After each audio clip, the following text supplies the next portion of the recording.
Sir पर खड़ा अज़ाब इलाही कैसे टलता है। अल्लाह पाक ने आज तक किसी कौम पर आया अज़ाब नहीं टाला मगर यूनुस अलैहिस्सलाम की कौम।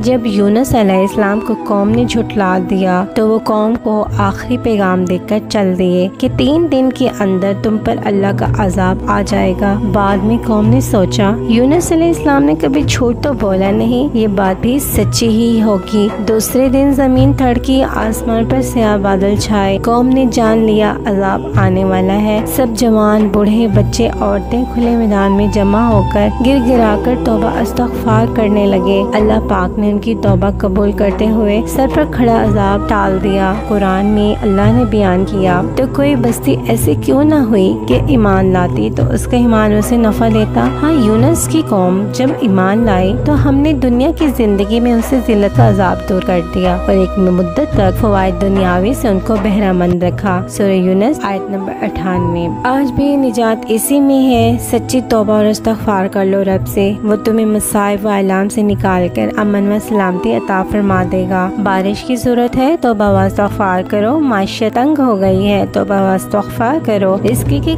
कमी है तो व इस्तग़फ़ार करो। बेऔलादी है तो व इस्तग़फ़ार करो। अमन व ईमान का मसला है तो व इस्तग़फ़ार करो। हर मसले का हल तो व इस्तग़फ़ार ही में है।